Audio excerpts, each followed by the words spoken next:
What's going on, guys? Unknown Player here, and today once again we've got a bunch more Destiny 2 stuff to talk about. Going to be going over how Bungie plan on replacing Cade 6 and who the hunter actually is going to be most likely to replace them. There's actually a bunch of characters, some you probably didn't expect. We're going to be looking at how quests, milestones, dailies, weeklies, missions, all these kind of things are going to be changing with Forsaken. Also how the Bones of AO are sort of in a way returning in a sort of nerf version with a bunch of exotic changes. And of course rounding up a bunch of the latest news and bits and pieces you may have missed recently, so things Bungie have announced for the coming weeks and even in game right now. So as usual, if you want to support this video, a like rating down below is much appreciated, and let's get into it. So I wanted to answer a question that I first mentioned in a video last week, which is who is going to replace Cade 6 in the tower and also as the hunter vanguard. Besides speculation, we do actually have some more info from Bungie as to how it's going to work and what their plans are in terms of replacing him. And of course I wanted to go through the potential list of hunters available that could replace him, some that you might not expect and some you probably never heard of. So the interesting thing is that Bungie actually said through various interviews at E3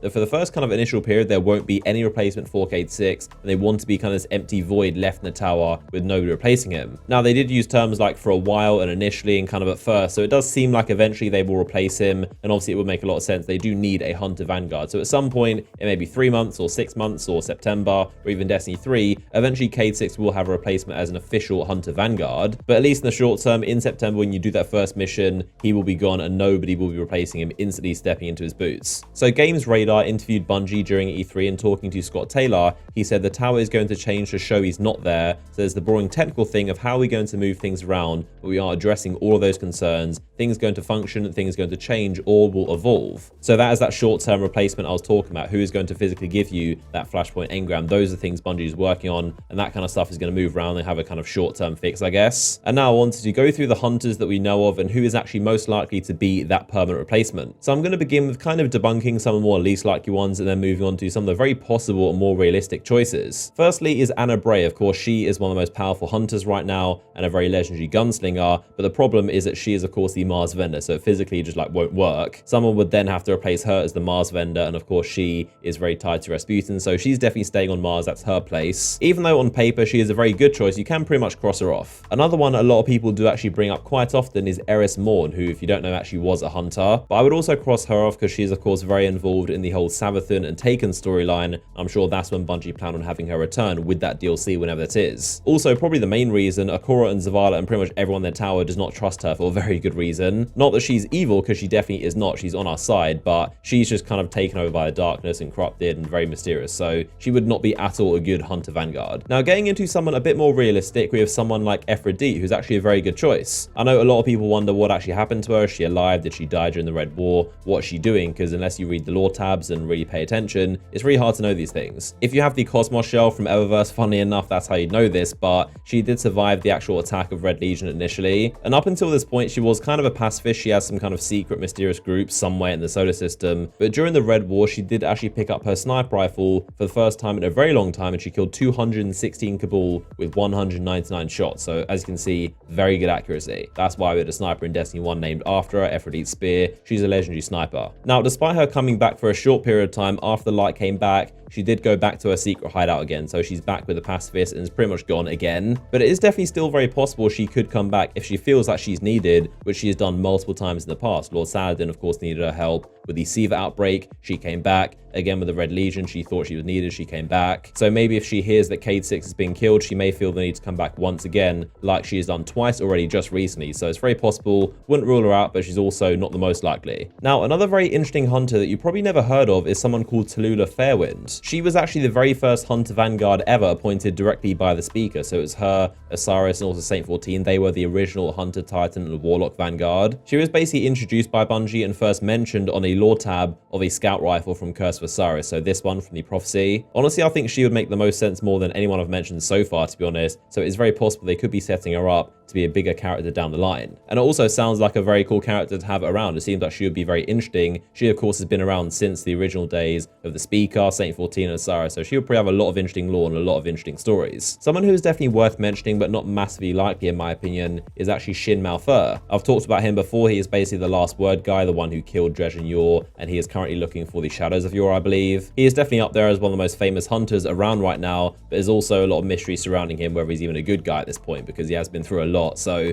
who knows if they introduce a DLC where they were chasing the shadows of Yor, maybe, but definitely worth mentioning. And now the final hunter, who I think is probably the most likely that you can probably guess by the process of elimination, would be Shiro 4. He is honestly the most perfect match of anyone Bungie have in the Destiny universe, so he's very, very likely. But again, Bungie could throw a curveball and do anyone. But Shiro, who we first saw in the Rise Vine expansion as a vendor in the Iron Temple, is actually and has been for a very long time a student of Cayde 6. He works with him, he's a good friend of him, and is basically a protege to Cayde 6. Also a fun fact, Shiro is technically already a part of the Vanguard as a hunter Vanguard, but a scout, so he's almost like the kind of like student or assistant to Cayde 6. He is the scout that's in the field that kind of does research, kind of going out and doing stuff, whereas Cayde 6 stays at the tower. So technically he's kind of already part of the Vanguard, he should get promotion. Shiro's role is literally the out and about version of Cayde 6, so it would make a lot of sense for him to move up and now fill Cayde 6's boots. Also, if you stand next to Cayde in Destiny 2, you can hear dialogue lines of him talking about Shiro and wondering what he's up to, and hearing stories about him doing stuff on Mercury and places like that. But inside the Vanguard, there is definitely a recurring theme of students taking over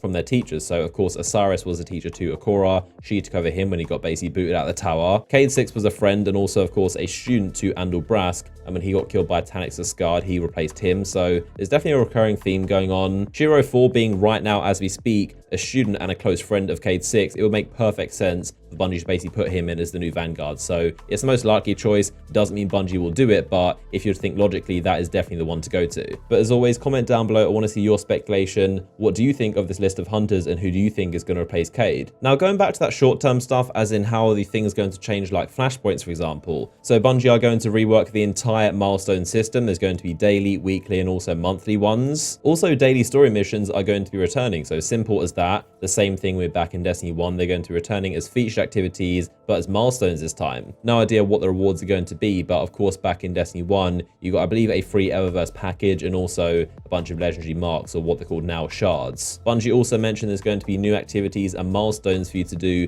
that are somewhere in between daily and weekly, so that kind of frequency. They also said there's going to be a lot better ways to play strikes now, much better than year 1. So of course it's very vague. Not sure exactly what they mean by that, but it could be maybe selectable strikes finally.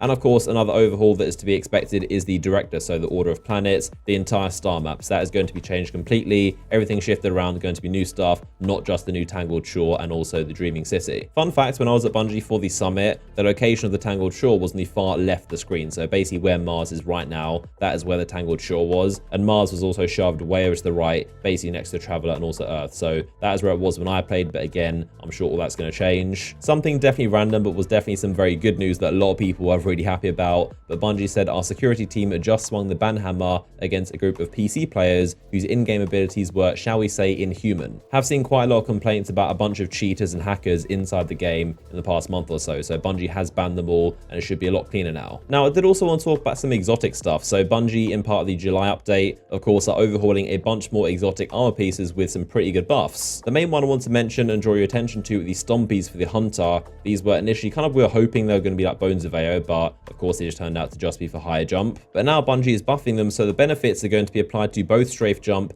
and triple jump. So in theory, we could be looking at something very similar to what Bones of Ao used to do. So of course, the main perk on these right now is hydraulic boosters, which increases your sprint speed and slide distance and also improves double jump. Now with the July update, these are going to work in the other jump. So strafe jump, which of course pushes you forward a lot, that's going to make you go forward even further. And triple jump, that's going to make you jump even higher as a triple jump. So these new and upgraded Stompies aren't as simple as the Bones, which literally just gave you one more jump. These are going to basically make your current jump do more of what it already does, but better. Right now, the triple jump is directly in between strafe and high jump. So if you apply these boots, the new and upgraded Stompies, this is going to be the closest thing we've ever had to the Bones of Ao. I don't think it's going to be 100% exactly the same as like in Destiny 1. I don't think Bungie want hunters to move that fast. The only question is how much Bungie want to tune these to make you jump further. So it could be a very small increase, it could be massive, the same as Bones of AO, but it's down to Bungie. I feel like it's gonna be somewhere in between. But regardless, whatever way you look at it, this is going to be a significant upgrade for the hunters. Definitely something I'm gonna be looking forward to, and hopefully they're pretty good. The new and improved Lucky Raspberry is also looking very, very good. These are kind of going to be a source of Orpheus rig, but for the Arcbot grenade. As long as it hits 4 people, you're gonna get it instantly back, so it's no longer RNG or random. If you can find a mob of enemies, you can just keep lobbing them until you run out of enemies. The young Ahamkara Spine is going to make your trip mines have a bigger blast radius and also throw speed and harder to shoot, so they have more health. They're also removing the marking functionality, and solo ability hits now grant a bit of trip mine energy back. For the Warlock, the Crown of Tempest is going to be a lot quicker to stack and also work better with Storm Chance. The Currency armlets are going to now instantly heal you on any melee kill and also give you continuous healing for 8 seconds, which sounds very good for Devour. And the Starfire Protocol is going to give you fusion grenade energy when you get weapon damage inside an empowering rift. The Titan Feedback Fence, probably one of the worst exotics in the game. The Fury Conductor is going to stack on hits instead of kills. They also grant stacking melee damage resistance. I don't see anything about increasing the damage of the actual blast because right now it's very, very weak. The Doomfang Pauldrons are going to give void melee kills more super energy, and also shield throw hits are going to extend the duration of the super. And the June Marcher boots are going to activate a lot quicker and also deal a lot more damage. This, if you don't know, is going to be inside update 1.2.3 on July 17th. Alongside the Solstice of Heroes event. This, of course, is the summer event, very similar to the Dawning, and that's what to expect. There's also, alongside it in the update, going to be 6v6 quick play, a permanent Rumble playlist, bounties, expansion 1 and 2 raid layers, which is finally nice to see, PC clan text chat, year 1 triumphs, and also more exotic sandbox changes, which I just talked about. So not long away, and I'm sure Bungie are going to announce and reveal some stuff soon, and when they do, I'll let you guys know right here on this channel. So that's going to do it for today's video. As always, if you want to support this video and support this channel, you can do so by hitting the like button down below. Massively appreciated. If you're new to my channel, then you can of course hit the subscribe button and turn on notifications to be notified of when I upload and not miss out on a video. If you want to watch another video from me going through a bunch more super interesting news, click this image on screen right now to be taken to that video. But as always, I appreciate you guys for watching and all your support, and I'll see you all in the next one.